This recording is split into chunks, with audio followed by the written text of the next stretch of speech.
So I welcome you all to this first session of 2022, January session of Inspire Book Review Club.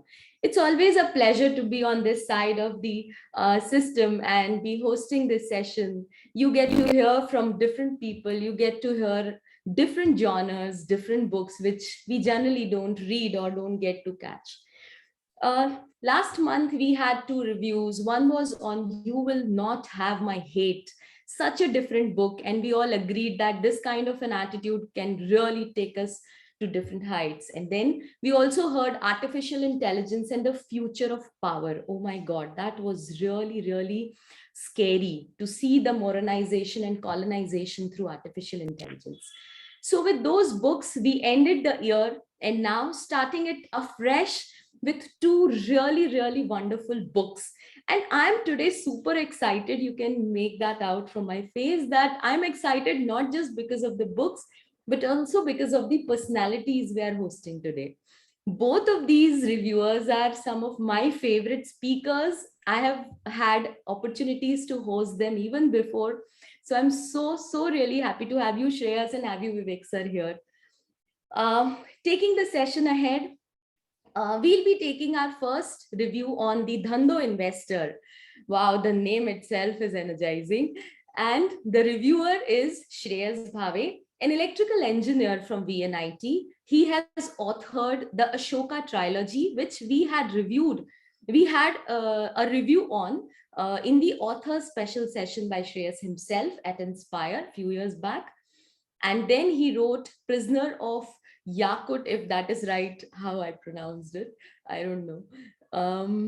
And he's now working on Raiders of Surat. Wow. So, Shreyas, as you said, you will be finishing it in February. We wish to host it as well as author special session. So, that's an application put already. Apart from writing and entrepreneurship, he is a lyricist, a music composer, an artist, a guitarist, you name it, and he does it.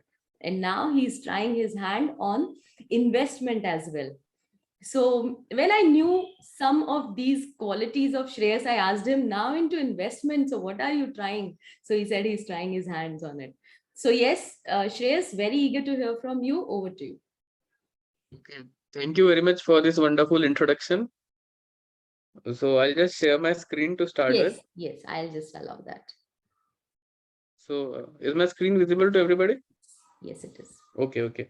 So basically we are talking about this book, Dhandho Investor today. A book is written by Mohnish Pabrai, who is a very famous hedge fund investor from USA.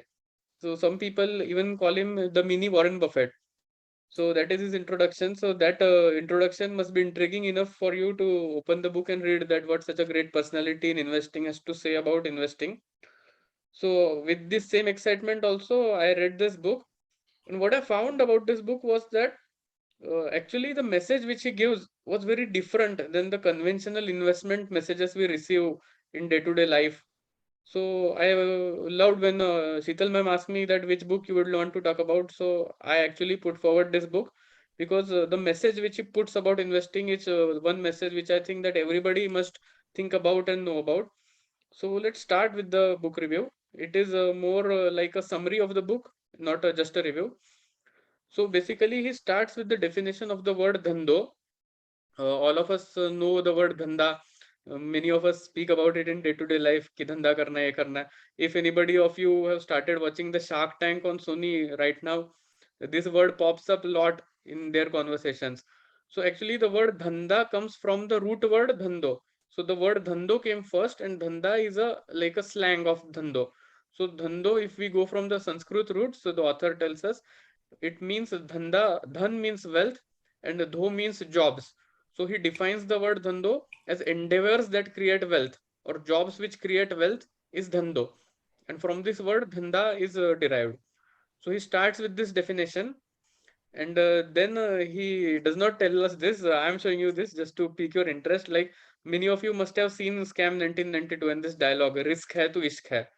So basically, whenever we are talking about investments and whenever we are talking about returns, risk is a word which comes apart a lot. So basically, what the author tells us that generally we are told conventionally that low risk means low reward. तुम कुछ risk नहीं ले रहे हो तो reward नहीं मिलने वाला है. And if you want big rewards, then risk hai to iske hai, risk to lena padega. But what this author tells us, this is very interesting, that you don't have to choose between just these two models. He says that there is a third model, which is a very beautiful model, and people who are successful in Dhandho or Dhanda, as we now know the word, they are very masters in manipulating this model, which is the way to get high rewards by using low risk. So this is what the book is all about. So let us start about the further aspects. So he basically tells us about various characters which he has seen throughout life and history of the world who are masters in this dhando, and he gives some examples. So some important examples I'll be sharing with you. First, he talks about the people with surname Patel who are living in the USA. So basically, if we consider US population, Indian population is just 1% of the US population right now, the Indians which are living in the USA. And even a small subset of this 1% population are the Patels who are living in the USA. And then he shares with us a very abnormal finding. This 1% of 1% people who are the Patels, they own about $40 billion in motel assets in USA. Motel is just like a roadside hotel, the hotels which are on the roadside of a national highway in the USA. And these people are paying about $725 million in income tax to the US government. So then comes the question that how is happened that Patels, who are a small fraction of the US population, came to dominate such huge assets and are paying such huge amount of income tax, which means their earnings are also very good until now. So answer is Dhando. So he explains the Patel Dhando to us. So basically, he introduces a character called as Papa Patel, who is just a summary. Like if we track the lifestyle of any motel owner in the USA with the surname Patel, the same trajectory can be seen. So what happened that the Patel surname came from the surname Patidar. And these were the people who were appointed during the time of the Mughal government and the British government to collect land revenues in Gujarat. So these people were also given farms. And what used to happen that when India became independent, a lot of these people left India and they went to countries in Africa and they started doing business in Africa. But in basically, a lot of Patels settled in Uganda. And then a dictator came in Uganda by the name of Idi Amin. Some of you have seen some movies on him also. He was also known for eating human meat and all. So what Idi Amin did, he said that Uganda business is for Ugandans only, all others have to go out. So all these Patels unfortunately had to leave Uganda. It was akin to nationalization of many coal mines, etc., done in India in 1970s. So Papa Patel had to leave Uganda. So many Patels went to many different regions. Some of them also went to the USA. So Papa Patel was one of the Ugandan Patel who went to USA, and the time period at the time was 1973. And the money which he managed to take out of Uganda with him was something like $5,000. So starting from that, and if we consider today's date, that is 2021, so just in a span of 50 to 60 years, how is Papa Patel managing so many $1 billion, and how is he elevating his earnings so much? So that is what is explained. So basically, he tells us that in 1973, when this Patel migration happened, there was a huge spike in the price of oil, which was due to the Arab oil embargo. So at that time, what had happened, the majority of the network of US highways was already in force. It was already constructed. But because of this high spike in petrol prices, US diesel and petrol are called as gas. So because of the gas shortage, people were not driving cars on these highways. They were very beautiful highways, and many motels had been constructed, assuming that people will use the highways and stay in the motels. But because of these high gas prices, people stopped using cars. The motels stopped being means people stopped staying in motels. Occupancy dropped to very much low, and so people who were owning these motels were starting to sell these motels. Who would buy these motels? Because सबको पता है ना कि धंधा तो चल नहीं रहा motels का. So nobody was giving a good price. So the price of motels was also dropping. So at that time, a very good motel was available in the price of $50,000. Now, Papa Patel, who had gone to USA with his family, had three problems. First problem was that he just had $5,000. So if he did not find something to earn fast, his $5,000 were going to be exhausted. Other problem was that accommodation. He had to find a place for his family to live. Otherwise, they will be on the road and there will be all other kinds of problems. He also had to find jobs for his families. But who will give jobs to some immigrant Indians who have come from African country? So Papa Patel saw this offer that one motel is on offer for $50,000 for sale, and he felt that this motel could solve all his problems. So how is that possible? Basically, the motel would provide one room for his family to accommodate in.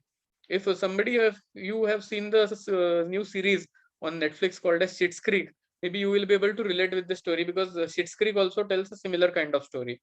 So Papa Patel thought ki I'll get the accommodation if I buy this motel. I'll also be able to give jobs to my family, because जो jobs motel में आज बाकी servants कर रहा है, my family will do ना. So we will save on the servant cost. My family will do all the jobs and we will earn. And I have $5,000. So अभी balance पैसा कौन देगा? $5,000 तो मैं डाल दूंगा. So answer was a bank. Banks who were already loaning to the owners of these motels wanted some another owner to come up and buy these motels. So at that time, banks were mentally ready to finance 80 to 90% of a motel purchase if somebody was willing to foot the 10%, 20% bill. So Papa Patel had that 10%. So he convinced a bank in the local town to pay the 90% amount. He gave a personal guarantee and a collateral on the motel to the bank, and he also agreed to pay a 10 to 12% interest. So this situation is very akin to India right now. Interest rate in USA have gone down now in 2021, but interest rates in India are in the range of 10 to 12% for this kind of a purchase today. So Papa Patel, who is an immigrant, came from Africa, became a US citizen, bought this motel, and he started living in the motel with his family. He started doing all the works. Front desk was occupied by him. His wife was doing all the cleaning. His children were doing all the other sundry items, and they were running the motel. So they were running it at a very low cost, because they were having absolutely no employees. Everything they were taking care of themselves. They were having nothing, only the material which they were requiring, that only was their input. So the cost was the lowest. So obviously the prices which they were putting for daily room charges was also lowest. But at these low prices, they were able to earn the same profit as what their competitors were earning, because competitors were having employees and other overhead costs. But because of these lowest prices, what happened that whatever the minimum number of people who were going on the highways in that time, they started staying only in this motel on that road. So his motel started going on full occupancy. So generally, a business model of a motel works like that a motel owner assumes कि अगर मेरे पास 100 rooms है मेरे motel में, तो he assumes that 50% rooms will always be unoccupied. कभी कोई मिलेगा ही नहीं उसके लिए. And the tariff is calculated on the assumption that some 40 to 50% rooms only will be filled. Based on that, he calculates the tariff. So actually, the tariff which he was calculating based on this calculation was lower than the market, but full occupancy started to happen. So his profitability dramatically rised because of the full occupancy. So at that time, he was getting about $50,000 in annual revenue, and 40% of that was profit. And his competition also started dying parallelly, because nobody was able to match his prices, because they were having employees. If they match his prices, that would mean less profit. And why should anybody go in a less profitable business? So what happened because of this, that the revenue which he was getting from the motel, maintenance was costing him about $15,000 annually, and the interest expenses and the capital repayment for the bank was coming to be $5,000 annually. So this was going to the bank. So even after deducting these expenses, he was getting about $20,000 in profit, and $15,000 was in pure cash flow, because $5,000 capital repayment was going to the bank. So basically, it can be seen that he had run into a model where in 3 years he could pay off the total 45,000 capital of the bank, because he's earning 15,000 per year, and all his accommodation and living expenses were being taken care of in the motel maintenance itself, because whatever the food and all they were cooking, they were also using it for their accommodators. Whatever cleanliness they were doing for their own rooms, they were doing the same thing for their tenants. So basically his own living cost was being taken care of in this, and he was getting very good profit, which allowed him to repay the investment in 3 years. So this kind of a business model, according to the author, is called as a Dhandho business model. So he tells about it like this: ki, let's assume that things did not go well. Let's assume that economy remained down. There was absolutely no business. What would happen then? Well, what the bank would say, bank had no interest in foreclosing on the loan, taking over the motel, because bank cannot run the motel themselves. So mostly in such a case, what would have happened? That banks would have restructured Papa Patel's loan. So that would mean that Papa Patel would still keep running the motel. So that brings us to two possible conclusions. So first was that the best case, that Papa Patel is running the motel at low prices, he's getting this $15,000, which was the actual real case which happened. For 10 years, he runs the motel, and let's assume that he sells it at the same price that he bought it in at the 10th year, at the end of the 10th year. So just by doing a discounted cash flow, it can be seen that total return on his investment was 21 times, and annual return was 50%. And there was a 80% chance of this happening. Just if somebody wants a formula for discounting cash flow, this is the formula. This basically tells us what is the present value of my future cash flow. Just 1 minute.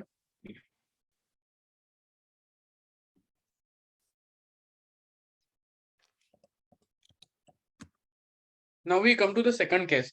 Let's suppose economy was down for 5 years. Business started picking up at the 6th year. So there is a 20% chance of this case happening. Let's say 10% chance. So in this case also you can see that if he continues to run the business for 10 years, first 5 years he gets nothing. Next 5 years he does some business and then he sells the motel. In this case also, if we do the discounted cash flow, you can see that still he's getting 7 times return on his original investment and about 40% annual returns. There are, let's say, 20% chance of this happening. So he comes to the Dhandho framework that 80% chance are there that you will get 21 times your money, 20% chances there that you will get 7 times your money, and let's say that there is a 10% chance that a bank foreclosed on your loan. You lost your $5,000, you lost the motel, and you have to start afresh. That is just a 10% chance. So if you consider if you are going in a horse race and suppose you are getting similar chances while betting on a horse, 80% chance of winning 21 times, 20% chance of winning 7 times, 10% chance of losing whatever ticket you have bought. Would you invest in this or not? Obviously you would invest. And exactly this is what Papa Patel did. He invested in this even though he did not make any Excel sheet, he did not know any maths to do DCF valuation, but in the brain he knew that this is Dhandho. This is a Dhandho opportunity. So he invested in that, and fortunately 80% chance probability came true. He made 21 times of his money. And what should he do with this new money which he has brought in? Obviously he buys another motel because he has already run one motel, he knows the business. So that's the most logical thing that he can do. And some other Patel is also coming from India at that time, some of his relatives. So he tells him that, bhai, you live in this motel, you manage this motel, I'll give you a cut. Motel will be mine. So this is how the Patels came to manage $40 billion in motel assets. This was their model, which he shares with us. Another model he shares with us is of the Virgin Galactic. Basically, Richard Branson, many of you will know his name. So when he decided to venture into airlines, at that time he was already running Virgin Records, which was a music record company. At that time they were doing 10 to $12 million in annual profits running the music business. So an investor came to him and said that there is a proposal to start a new airline. Would you be interested? So at this time, what Richard Branson thought, people are coming to a music producer asking that do you want to invest in starting an airline? That would mean that nobody else is interested in starting an airline. So he decided to dig deeper. He found out that the airline track was between London and New York. And there was very heavy competition. The rates were very bad, and so nobody else was thinking of going into the business. But the planes which were flying were going full because there was a demand on this line. So he decided to use the Dhandho framework. He said that, okay, what's the first problem which I will have to face? First problem was that he had to buy a Boeing 747 jet. That only used to cost something like $200 million or so. But he decided to go the Dhandho way, the low risk, high returns. He thought that yes, high returns are possible because this route is a very popular route, but I don't want to invest $200 million. I don't want to take on that risk. So he did some negotiation with Boeing. And here where is the trick part is coming, that generally Boeing does not agree to lease their planes to anyone. They are only interested in selling.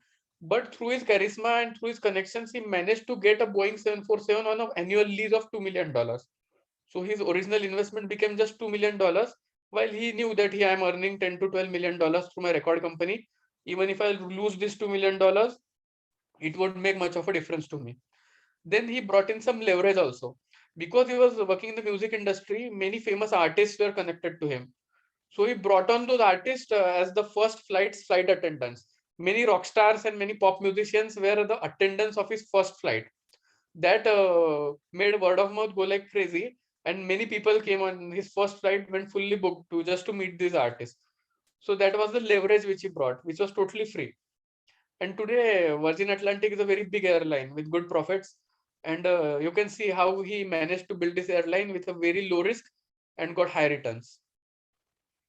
Third example he gives is of Lakshmi Mittal. So, as everybody knows, he is a steel magnate, and once upon a time, he was one of the richest men in India. So, basically, he went from zero to $20 billion in net worth in a period of 20 years. So, how did this happen? So he started in 1976 with just a single steel mill in Indonesia. It was a mill which was failing, and this was the mill which he bought. And then he kept on buying mills, but you can see that his mills were located in different parts of the world. They were not located in one place, but one was in Kazakhstan, not even in one continent. One was in Romania, one was in Mexico. So what was the common link between all of these steel mills? Mittal himself has shared it in an interview. He said that basically while making these investments, I was looking at these 3 points. Ki wherever I was getting these 3 points checked off, only those mills I was buying. So this is also a Dhandho type of bet. And he gives 5 to 6 more examples of this kind. But basically, these examples are just given as a story to know that this is how it works. And he breaks the Dhandho framework into 9 points based on these total examples. So we'll just go fast over these 9 points. So first is that he says that you should invest in existing businesses. So totally धंधो model is against startups, कुछ नया start करने के खिलाफ है. उनका कहना है कि जो ऑलरेडी चल रहा है उसमें आप इन्वेस्ट करो. There should be a long history of business which you can analyze before buying it. So if I'm buying some restaurant in a town, it should be functional since 5 to 6 years. So I can see कि भाई ठीक है इसमें किस type के लोग आ रहे हैं, what is the footprint, what is the type of customer which is coming here. And then he goes even a step further and he says कि in today's day and age, people don't even have to buy such kind of businesses and do all the heavy lifting.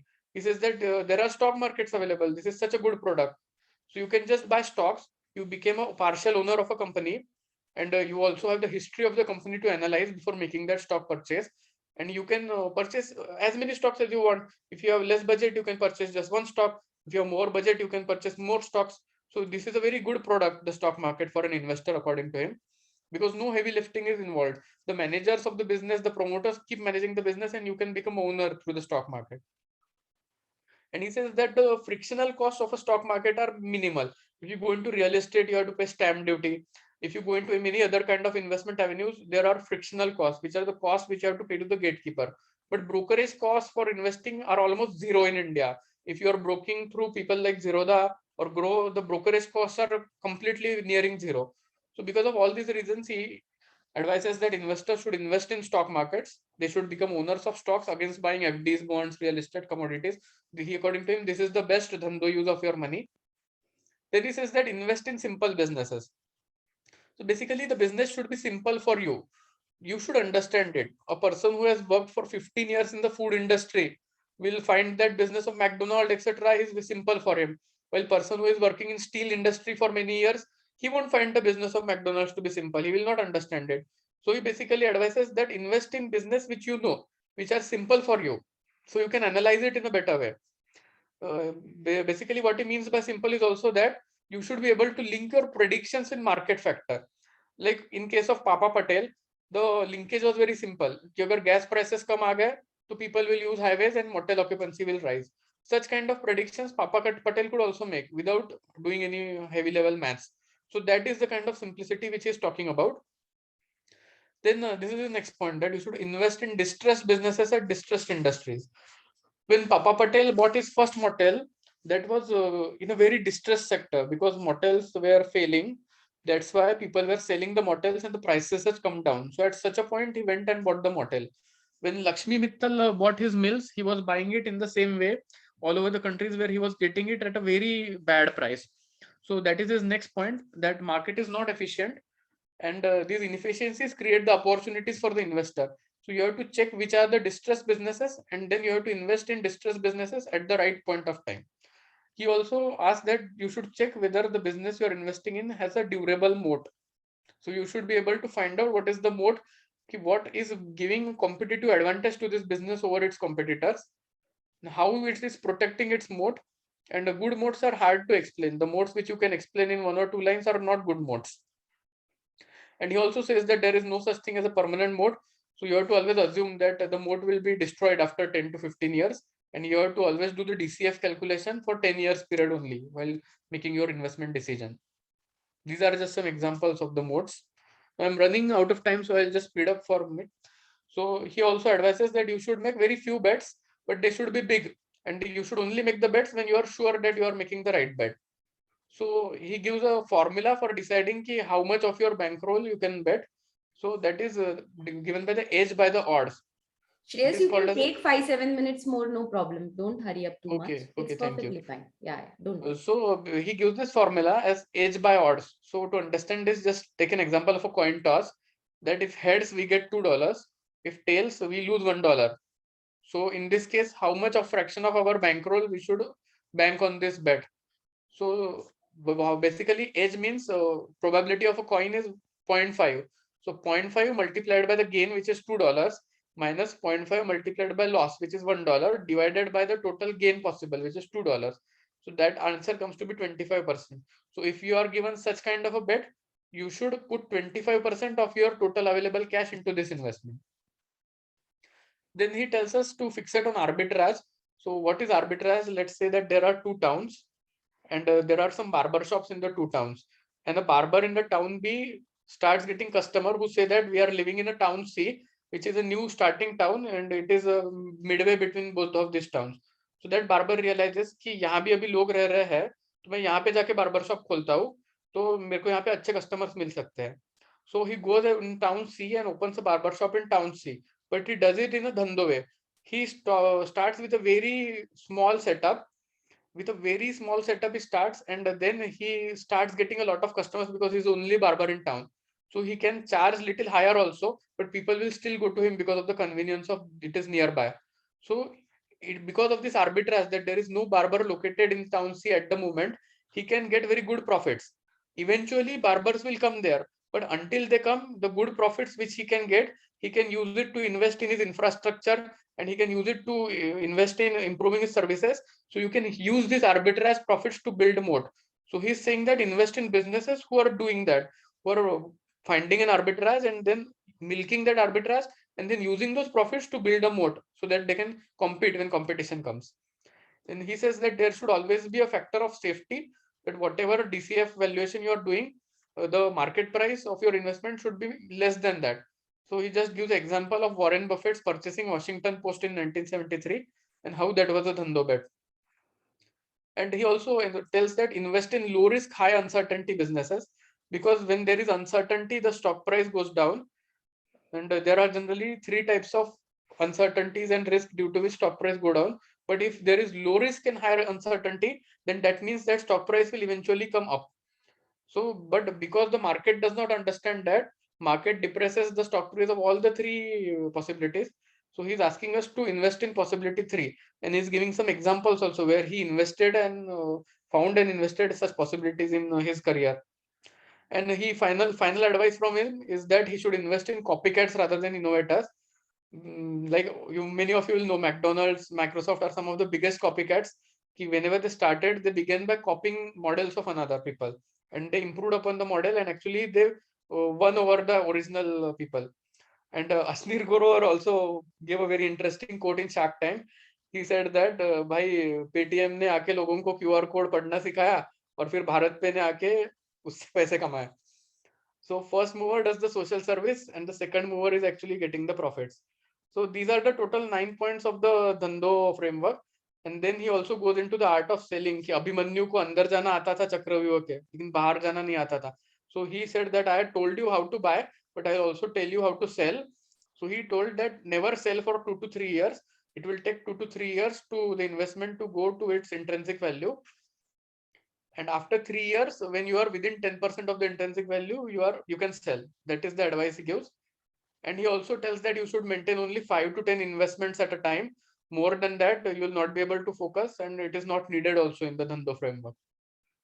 Then he also goes in a very detailed discussion whether you should go in index funds or you should go in direct stock picking.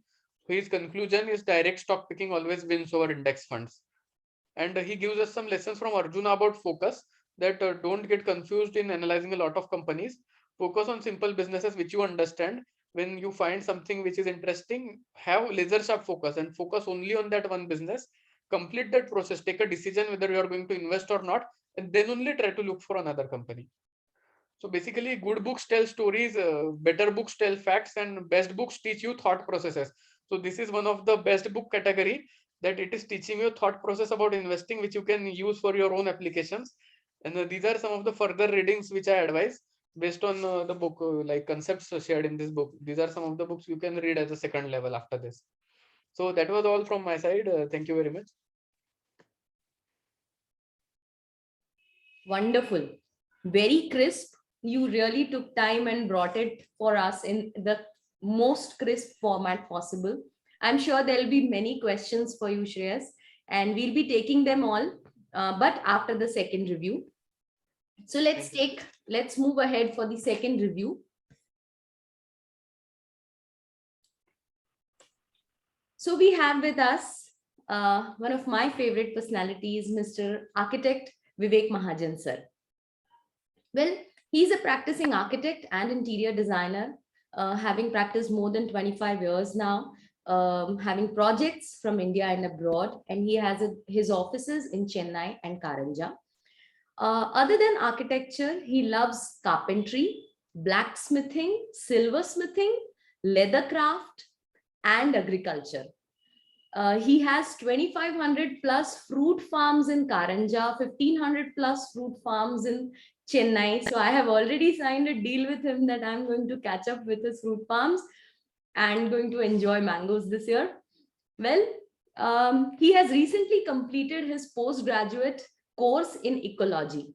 And when he had come as a guest speaker to Nagpur, to our institute a few years back, he had shared that how he loves to go on a sabbatical in a jungle, enjoy his stone balancing there for hours together next to a river. And on the way back after 2-3 days, he would love to see those stones still balancing. I remember all those stories, and I used to really envy and used to think, when would I be able to, do that sometime in life? So, sir, that is still a dream in my bucket list. And when you shared on Facebook that The Hidden Life of Trees is the book that you have just read, I was really eager to hear it from you, because nobody can really share this review with us so emphatically the way you would do, as you experience jungles in your own way. So really fortunate to have you. Over to you. Thank you, Sheetal. I hope I'm audible to everyone. Absolutely. Perfectly. Yeah. So this is my first time I'm attending or giving a review. So please bear with me, and I'll be speaking more about what, after reading or while reading this book, did to me, rather than going in the contents of the book. Because I think if whoever is listening to me, if all of you consider yourself a living being, then you must read this book to know we are a very tiny, small part of this whole big chain of life. And there is always a small story attached to any book you read, or maybe any book which comes in your hand the way it comes. There are small stories. So I would love to share how this book landed in my hands. So while doing this ecology course, we had some field trips, and I used to go in the forest with my batchmates, and I would take a little more extra time to be there with trees. I always felt receiving some nice energy from trees. Wherever, while traveling also in the evening in the train, I will go in the door and just look at the moving trees, and I feel some energy. And in the ecology class, I was quite curious how human being separated themselves from this big cycle of life, and every approach of human has become human centric, and I wanted to reconnect, how is it possible to reconnect with this big chain of different lives. And that's how one of my batchmates gave me this book, looking at me moving around with trees and hearing some experiences with trees. And I just could not finish the book. I returned it back, and I asked the ecology teacher to give this book to me on my birthday, and that's how this book came into my hands, and I just recently finished.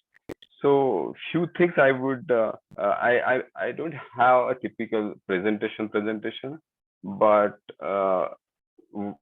while reading this book, what I was anticipating to know is main core part of this book is a fungi which is called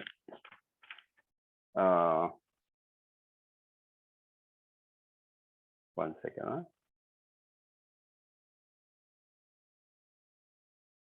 Mycelium. It's a symbiotic fungi which facilitates the communication and exchange between trees. So this is the main core of the book, around which everything rotates. How different trees, shrubs, herbs have linkage between their root systems, and how they exchange nutrients, carbons, and everything, and how they communicate, how they pass on signals. And even in the forest, there will be like a mother tree, like there is a territory of a lion or a tiger. There will be a territory of a mother plant, and this mother plant will have a lot of wisdom within. So before it is completely dead, the mother tree will pass on its wisdom to all other plants. So this happens through the root zone, and there are different small things how trees communicate. So there is an example, if in an African acacia, some giraffe goes to for grazing. So this acacia tree will transmit one chemical scent in the air, which will alert other trees that there is a harm coming on your way, and the other trees will be alert, and they will also secrete one chemical so that the giraffe will not eat their branches. But then giraffes are also very intelligent, how they will try and go in the other direction of the wind, so that signal is not passed on to that area of the forest. So these are the small nice things you would know while reading this book. And like we go in a forest, and most of us will try to see birds, watch birds with binoculars, and try to and things like that. But after reading this book, recently I went to Nainital, the lower Himalayan range, and then you try to figure out, if some branch is broken, what is happening there. If some tree is fallen, because the light is now able to reach the ground, how there is a race between bigger trees to grow faster, to utilize those sunlight to convert it and grow faster. So this is a new dimension you will get after reading this book when you visit forests, and how different fungi will attack the plant when it is having a branch broken because of cyclone or because of lightning or things like that. How tree will try to protect that wound, and because of that, how when as a carpenter I'm using wood, then I now know like why these grains are like this, and what must have been happened. So while going into the forest, then this is a different perspective and dimension you will walk through the forest. Yeah, and like whatever the mass in the forest, what apex forest would look like, and why there shouldn't be a monoculture. Like when Britishers came to India, they tried to plant teak everywhere, and they propagated monoculture. Previously, we used to have a mixed crop pattern in agriculture also. And if you see most of the Central Europe, this person who has written the book was a forester in Europe. And in most of Central Europe now,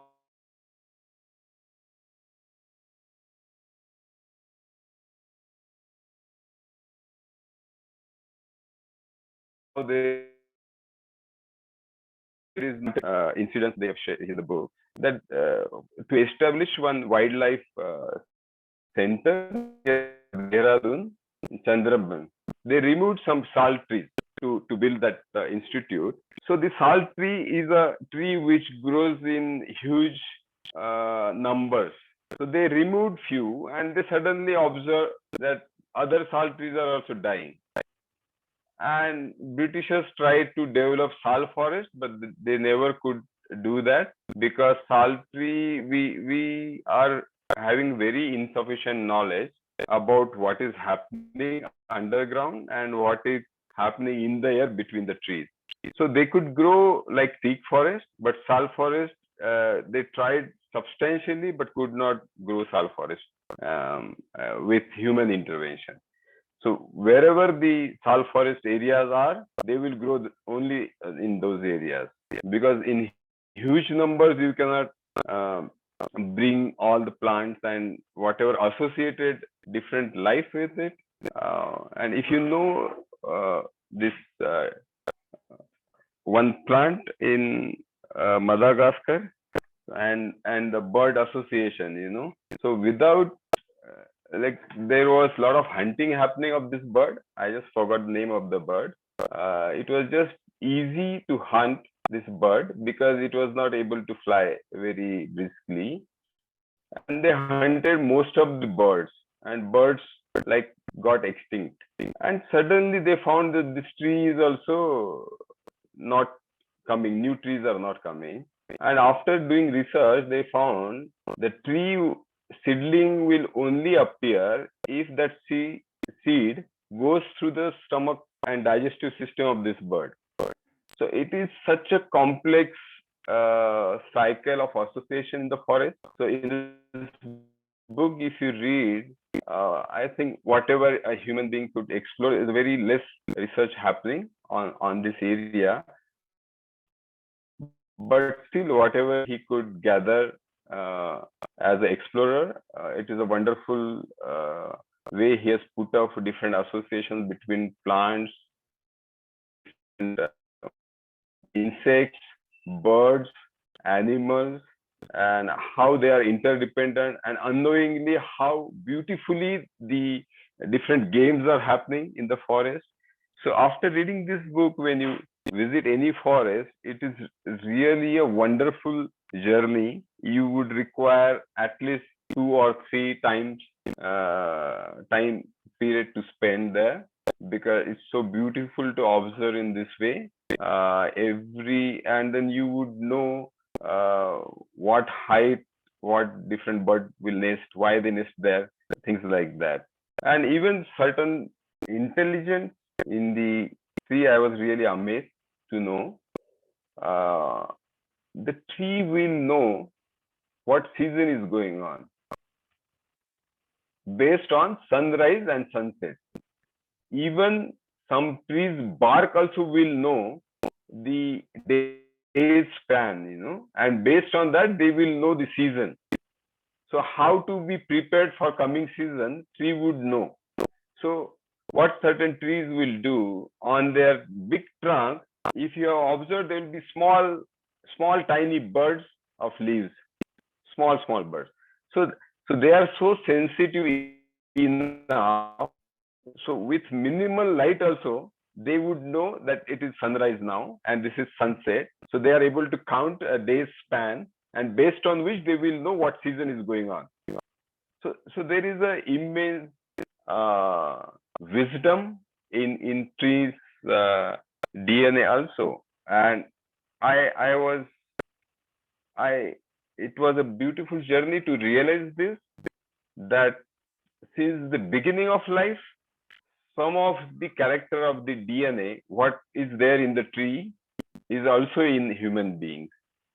So can I try to connect based on this, that some portion of my DNA resonates with the DNA of the tree, because our root life, where life started, if we see the evolutionary theory which is widely accepted now, so some wisdom of tree's DNA is residing in me. So let me try to resonate this part of me with the tree to be able to feel that connect, and this awareness and realization was the, I don't know what I should say.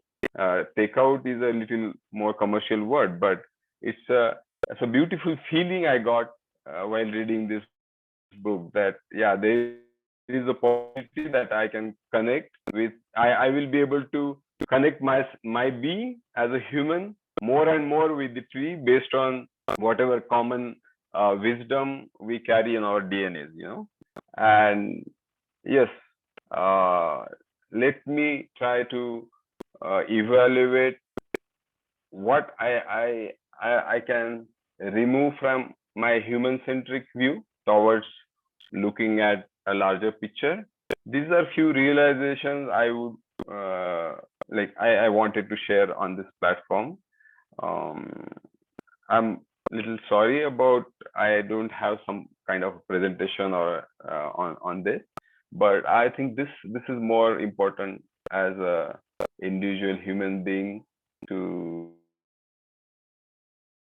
remove our human centric approach towards everything, uh, towards the way we live, the decisions we take, and there is like one big tree is there in.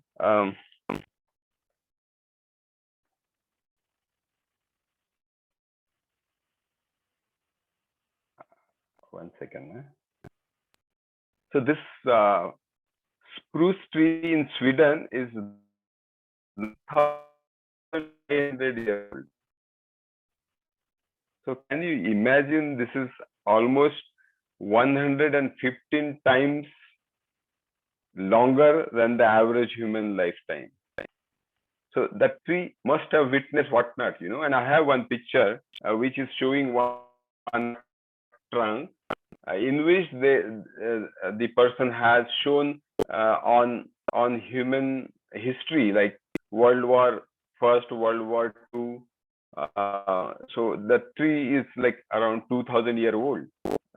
So how many events that tree must have seen and experienced?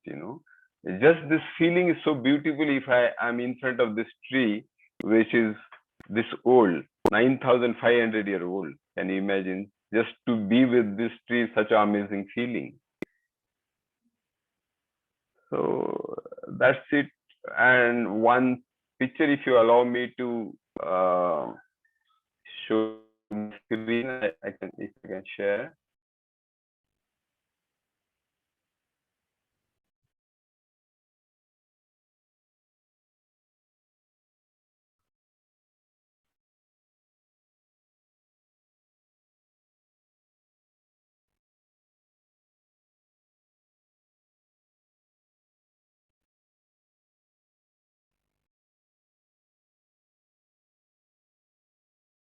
So I hope everyone is able to see my screen. Yes.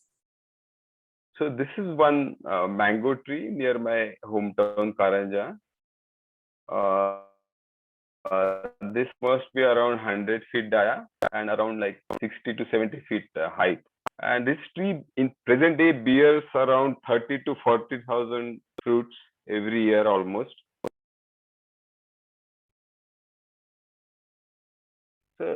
So we are moving on to, this is the country mango. So I had taken fruits from this plant because it was having a healthy foliage and branching. As a stock for one plot I developed in my farm, on which I have grafted 40 different varieties of used to be really good tasty mangoes from older time.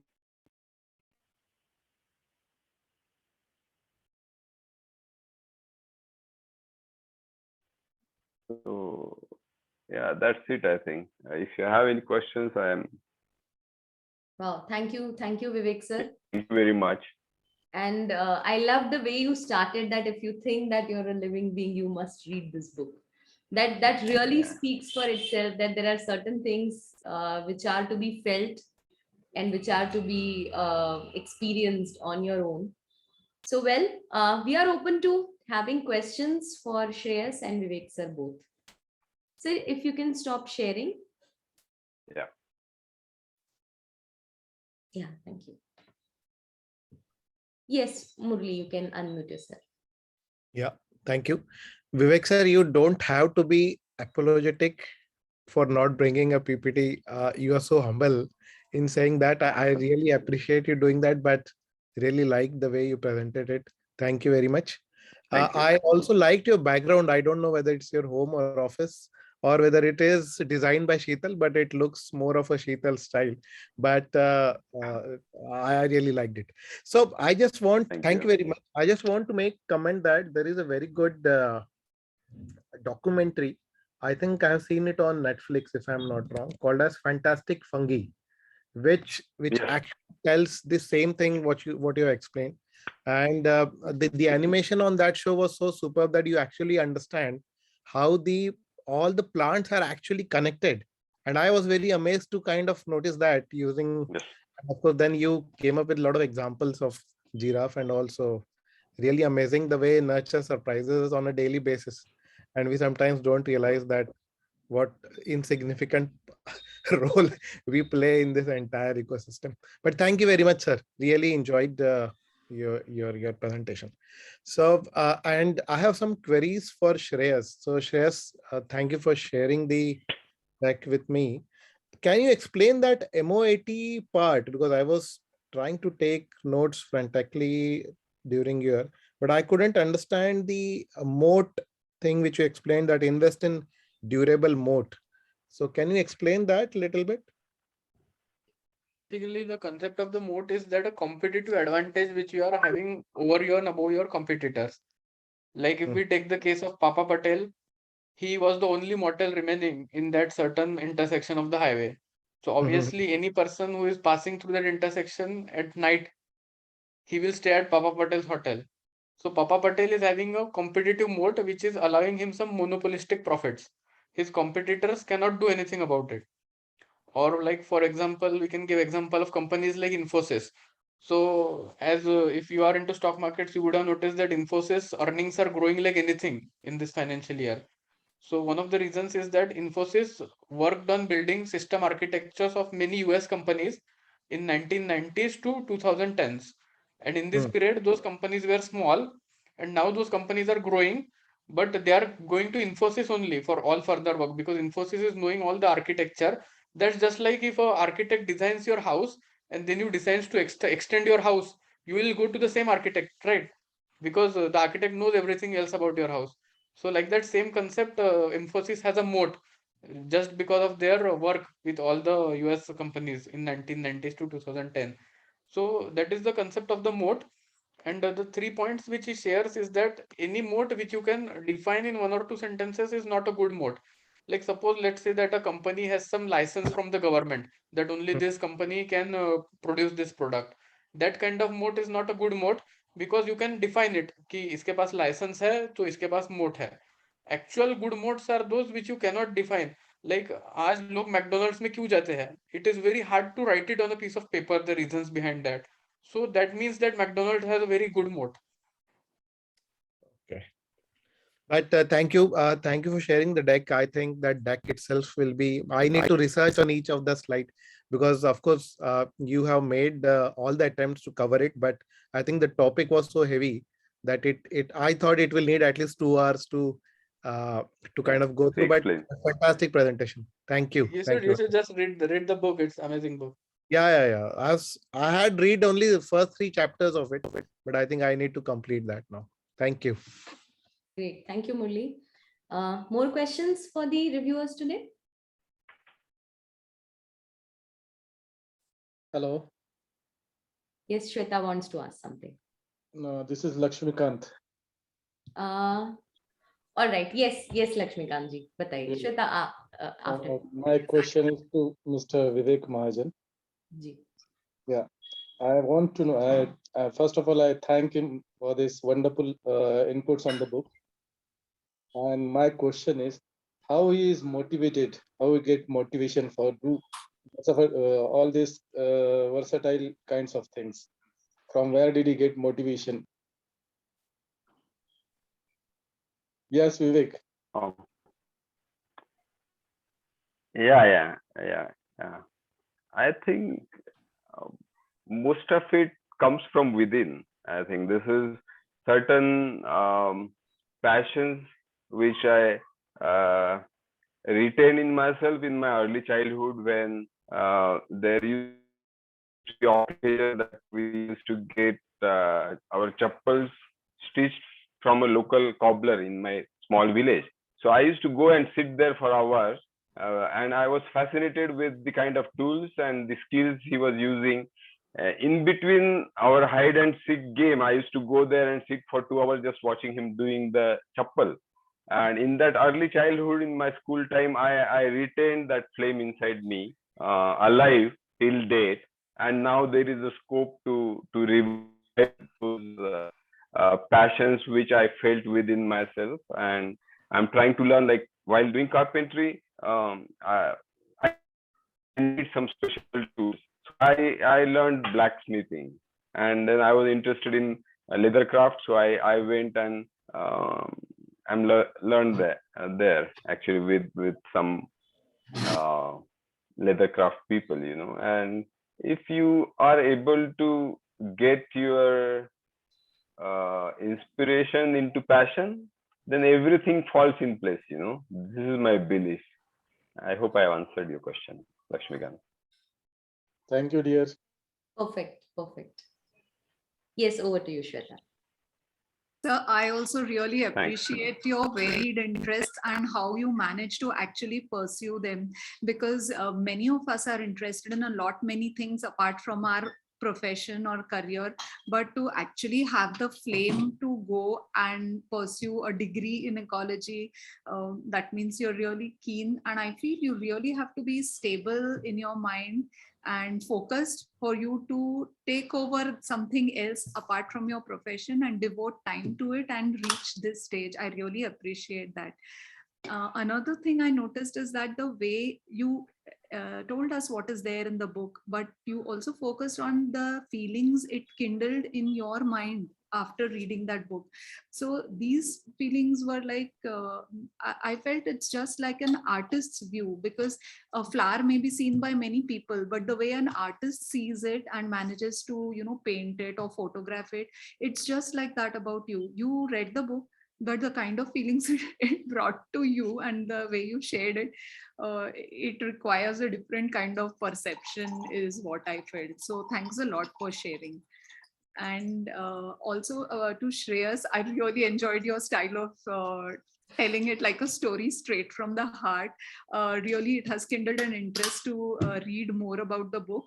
But after listening to you, I felt that it is important, looking at the stock market, to pick stocks which are undervalued, and because of the current scenario, maybe just like the auto sector now, maybe, or pharma. But at the same time, we have to know that they are not undervalued because of an inherent problem in the business itself, because we are not into that business. So it's easy to say to pick up undervalued things, but we need to study about it and know why it is undervalued, not because of a fundamental problem, but because of the general market condition itself. And this is one thing I noted. And the other thing is that need to know when to sell also. You can't keep waiting and sitting on profit, and you need to get out also at the right time. So this will require more studies. But thank you, the way you presented, really it was fun listening to you. Thank you. Perfect. Thank you, Shweta. In fact, I also I may quote one yes, sir. small. Sorry. No. So when she says, I think as a human being at this point of time, we have developed a kind of a habit to intellectualize everything and keep the factor of feeling little behind. So I will quote one nice definition from Osho about vision. So how we can define vision is like light reflecting from some object, whatever you are looking at, and entering into your eye and hitting your retina. That's how we can define vision. Osho defines it very differently. If you are looking at let's say a rose flower, so he says you are throwing your energy towards that flower, and you should be attentive enough to wait to be able to receive the added energy, what energy you throws on that flower. The flower will add its energy from its beauty and bounce it back to you. But you should be attentive enough to receive those. That's the vision, what Osho says. Wonderfully said. Perfect, absolutely perfect. And in fact, when I was also listening to Vivek sir's review, I thought that while reading the book, he must have realized that I have already experienced all of this, and now I'm reading it, possibly because you spend so much time in jungles already. Yes. That I think trees must have told you those facts before the author. Yeah. I always used to feel energy from the trees, every time I'm visiting. But with this book, you will realize the game, what is being played in the forest, and after realizing this beautiful different games going on, and if you spend time alone in the forest, it's furthermore beautiful, Perfect. Yes. बाबा आप कुछ पूछ रहे थे.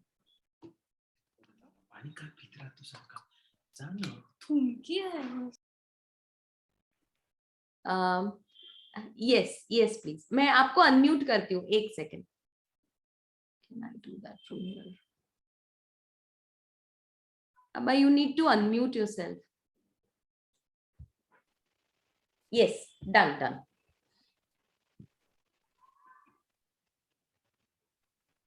हाँ, बोलिए please Baba.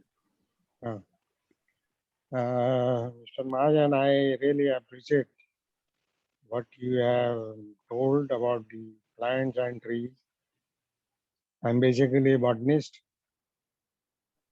and I was really impressed.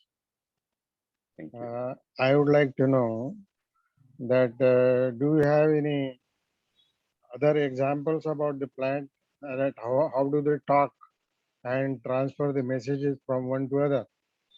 It is also known that plants not only transmit their messages through roots, but also through the air.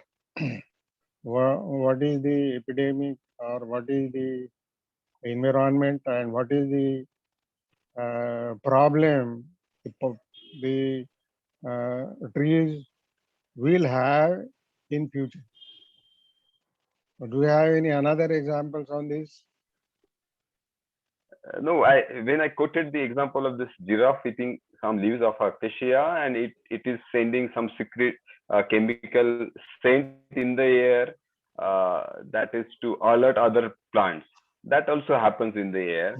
One more example: if there is a pest on a leaf, the tree will secrete some scent to invite the predator of that pest, and this has been recorded also, so that the predator will come and eat the pest. Yes, that is right. Yeah. Have you read? Sorry. Yes. Have you read the book of Maruti Chittampalli on forest? No. No, sir. No. And are you from Karanja? Yes, I am from Karanjalad.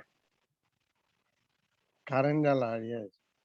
And there was one of my friend, Mahajan, Ramu Mahajan, and the tree of mango you showed is how is it old? 70 years? Yeah, maybe yes. And what is the size of the? And what is the size of the fruit? Fruit must be like 2.5 to 3 inches. up to 3 inches. And how about taste? Yeah. Taste is wonderful, sir. It's a country mango which you like squeeze and chusne wala aam hai. So I used this fruit to use as a rootstock in my farm where I planted. No, I went to Karanjalad, and one of my friend, Mr. Utkile's relative is living there, Anna Sahib Mahajan, Dada Sahib Mahajan, and I'm really impressed to see the development they made there about agriculture, mostly in chili, capsicum. Yeah. Thank you. So Thank you. one more example I can quote here. I have like few varieties of mangoes. There is one mango called gulaba, which will taste like a pink rose flower. You will have aroma of a rose in the mango, and it is not done with human intervention. It had happened over some 1,000 years maybe because of the association of rose plants nearby, and some mutation happened, and there is a taste of rose in the mango. There is a taste of jamun in the mango. There is a taste of bitter leaf, kapur का पान आता है ना, खाने का पान, उसका test का मैंगो है. And I have some country mangoes which will last for like 3 weeks after it is ripe. So there is a possibility that I will be able to send a country mango to a far long distance because of its shelf life. So few mangoes I have identified in my farm which are lasting quite a long time. Shelf life is good. One of my students, he did a lot of work on mango, local mangoes, and old varieties of mangoes. He collected lots of samples in hundreds throughout Marathwada. Wonderful. I think an ecologist and a botanist can really have a long discussion on this. So we will schedule one for both of you. In fact, we wish to visit Karanja sometime, sir, when you're there already. Vivek himself Please come. Thank you. Do we have more questions for our reviewers today? Vivek himself has been a collection of so many local mangoes in his town, varieties of mangoes. That will be a good association for him. Absolutely. Yes, indeed. Yes. Okay, thank you. Yeah, all are welcome. I like to, yeah. Definitely, sir. We will schedule it very, very soon. All right. So thank you so much to both the speakers, for both the reviewers who have shared so much of energy and their wisdom and shared their books, their readings with us with real, genuine interest. And to our audience also who stayed till the end, and also this interaction. Many a times this interaction after the book reviews are also very interesting, and they add so much more than the review itself. So thank you all. Thank you for being there. See you all very soon in the February session. Till then, take good care. Good night. Good night. Bye. And the session and the book WhatsApp group is open for all of your feedbacks. So we're very eager to hear and read from all of you there on the group. So it's open tonight for your feedbacks. Thank you. Thank you, everyone. Thank you so much, Vivek sir. Thank you, Shreyas. Thank you very much. Thank you. Thank you. Thank you, Shreyas. Thank you, sir. Thank you, Shreyas.